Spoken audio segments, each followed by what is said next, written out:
We have here someone, maaring meron ka ditong kadil, no? I hate to say this, but the energy of this person here, parang he or she never felt sorry sa inyo.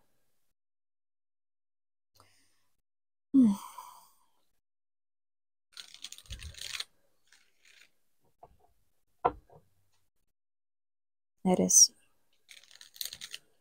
What type of situation here ang meron sa ating collective reading? But just take only what resonates. Archangel Michael, thank you so much for always being present sa aming mga readings. Here's a channel na ito and even sa aming channel. Thank you so much together with the angels and guides.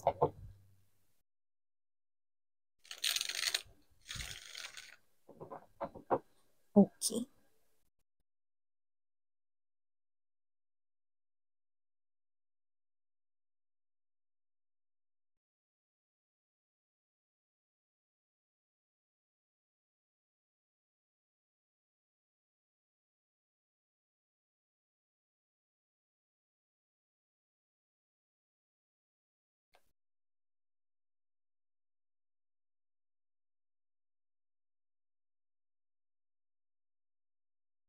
Two.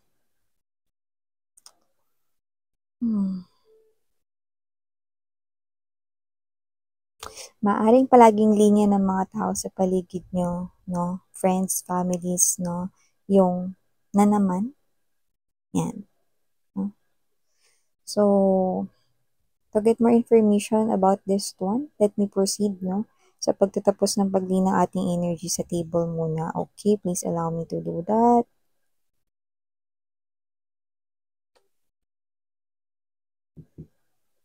This is the reason why you're holding back.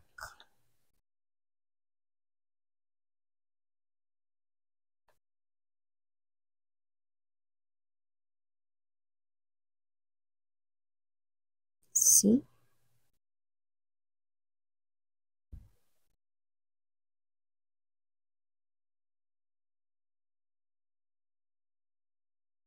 You might not see the angels and guides mo, and even your ancestors, no, or your departed loved ones right here, but lahat sila, okay, isa silang team, okay? Gina-guide ka nila and they're protecting you, okay? Even though you're not seeing them, okay? Listen to them, sweetheart, okay? So before we start talking more about this reading here of yours, let me just greet everybody. Hi new viewers, my name is Yan. Welcome po dito. At sa mga returning kong tambayers na walang sawang tumatambay at nag-aantabay, maraming salamat po sa inyong undying love and support. Yan nga, no? At syempre wala tayo ditong gender, alam niyo naman yan. Babae, lalaki, everybody welcome. LGBT, of course, welcome din kayo mga sweethearts. And pwede nyo rin pong pagpalit-palitin yung roles if you want kasi isa naman po itong general reading. Possible po talagang mangyari yon, no? But you can switch roles. And lahat kayo, everybody, you have your free will, no? You hold your free will right here, no, na pwede ninyo or malaya ninyong gamitin anytime, anywhere. Meaning to say, you can claim the messages and kung ayaw mo i-claim din, pwede rin yun, mga babes, no? Kasi baka para naman yun sa iba. So to speak, timeless din po yung reading natin. Okay, so pwedeng ito ay nangyayari na ngayon, pero more likely nangyayari ito ngayon. Okay? At sa iba, posibleng mangyayari sa kanilang future. It's a prediction. So, nakita natin dito, no, kaya ganito yung pinagbabanggit ko kanina, sabi ko to, no, parang na naman, yan, no, parang, your friends, your family, no, yung mga taong genuine or totoo na concern sa'yo, no, parang linya nila yung na naman, no, kasi parang meron ditong bagay na posibleng you're stuck with the Eight of Swords energy right here, and it has something to do with the Six of Cups, with your past. Yan, okay? Alam mga babes, no, dito sa channel ko, okay, wala tayo ditong judgment. Kaya ano man yung iniisip ninyo, ano man yung kinikilos ninyo without any judgment, para sa akin, your feelings are all valid, okay? You're just a human being. I understand where you're coming from, okay? Kaya naman without any judgment, hindi ko kayo hinuhusgahan dito. So nakita ko na stuck pa kayo sa inyong nakaraan, sa inyong past. There's still pain right here, no? And with this Queen of Cups energy, I think it has something to do with your love situation here. I'm seeing you right here, yan, no? With the Ace of Swords right in front of you. You know, sometimes, mga babes, no? May mga tanong tayo na alam natin yung sagot, pero hindi natin hinaharap. With the Three of Swords energy kasi masakit. And for a lot of you, I think this is an issue na hindi pa namamatay talaga. Hindi lamang sa inyong isipan, kundi pati sa inyong puso. Okay? You cannot escape pa from this pain right here. You're still affected by this. And with the Queen of Cups na tinataglay mo dito, malinaw kong nakikita na inaantay mo pa rin yung tao na posibleng lumisan at inabandona or iniwan ka because of a third party situation. Posibleng tao yung naging third party dito, yung nag-interfered sa inyo or pamagitna sa inyong connection. You're still in love with that person. So may mga tanong ka sa kanya na kahit alam mo na yung sagot, okay, tinatanong mo pa din.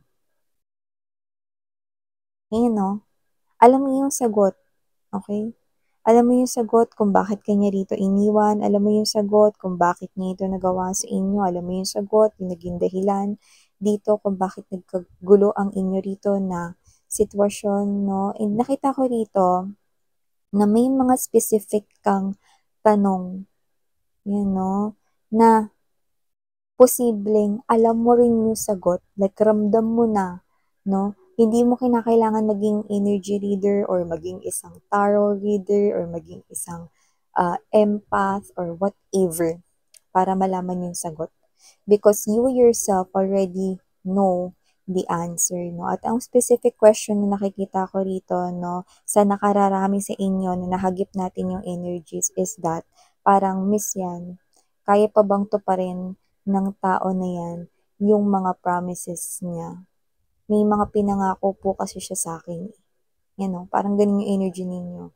Parang kaya niya pa bang tuparin yung sinabi niya sa akin noon, miss yan. Parang ganun. Okay? So kung ano man yun, it looks like it's like a promise na naipangako niya sa inyo. Pero kailan niya ba yun sinabi?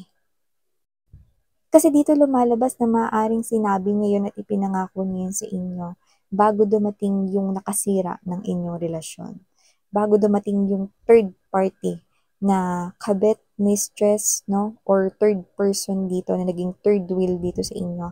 At maaaring pinili niya yon, iniwan niya kayo at yun ang naging dahilan kung bakit dito may abandonment issue. But you're still in love with your person and you're still waiting for that person to come back because this is you, Queen of Cups energy. Kaya ko siyang patawarin, miss yan, basta magbalik lang siya sa akin. You're still waiting na tuparin niya pa rin yung mga pangako niya rito, ano man yun, yan, no? Na posibleng may kinalaman sa inyong future. So, nakikita ko rito na parang this is you, no matter how long, I'm gonna wait for that person. Sabi ko nga sa inyo, this channel, I will not judge you, okay? If that is what you want to do, or if that is your decision na gusto mong gawin, okay? So, nakikita ko dito mga babes, no? Kasi ako ay taga pamagitan lang din naman. Isa lang din akong mediator dito, no? Nang gustong iparating sa inyo ni universe, no? Through your angels and guides right here. Because they're telling you to walk away from that person. And Strength card, Queen of Swords, they want you to do this. Face your fear. Because natatakot ka rito sa iyong future na wala na ngayon itong person na to because of those failed promises, because of those mga hindi na kayang tuparin na mga plano. Marami kasi kami plano together, miss yan, sa future eh. Natatakot ako para sa future ko, baka hindi na maging maganda. Yan.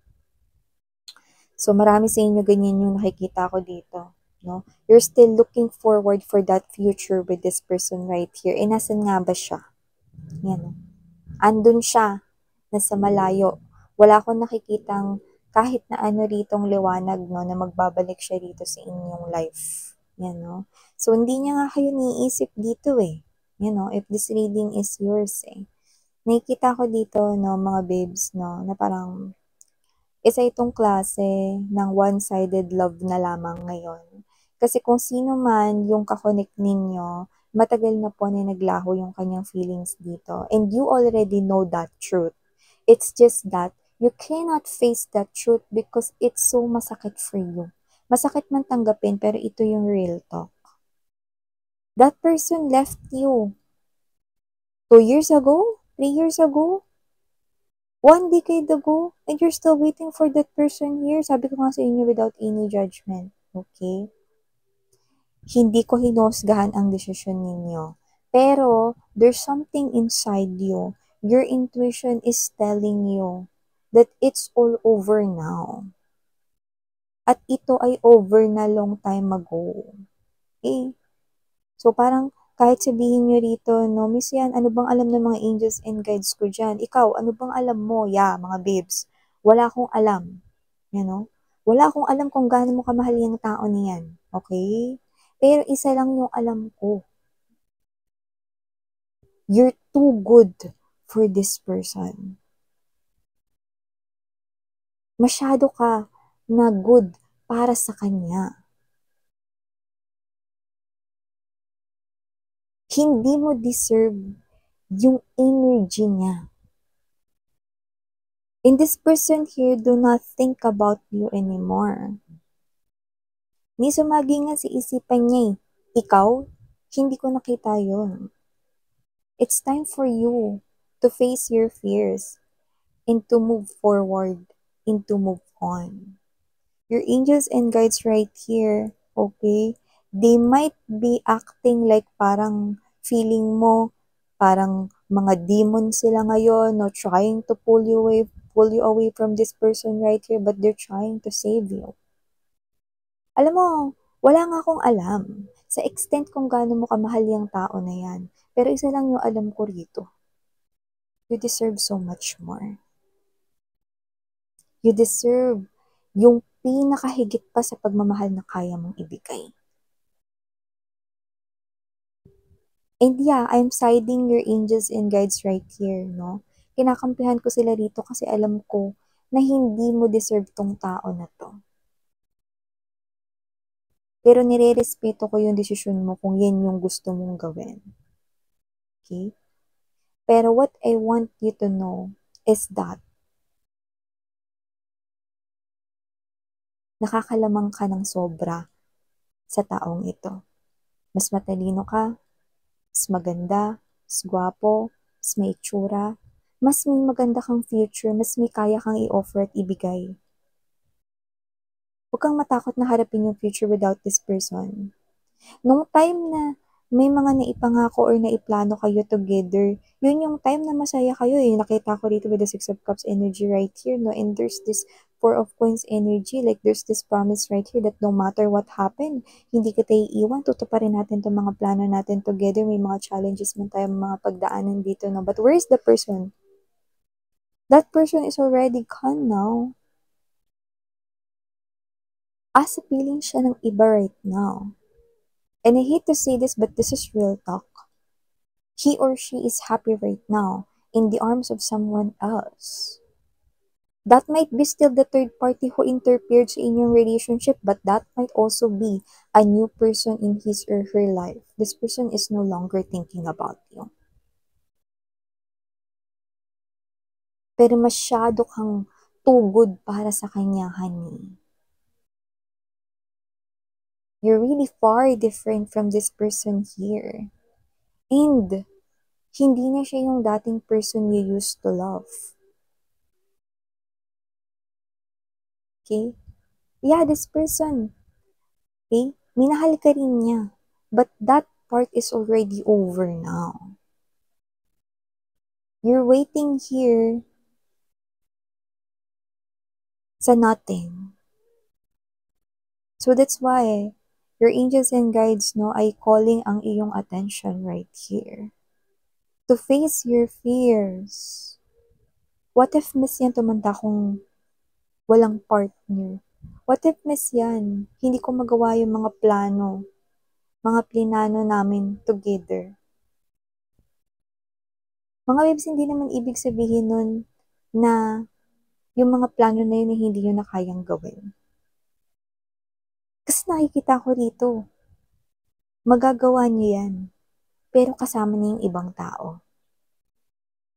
Pero it is a promise na ginagaranti ko at ng inyong mga angels and guides dito na yung makakasama mo sa mga plano na yan ay tutupad.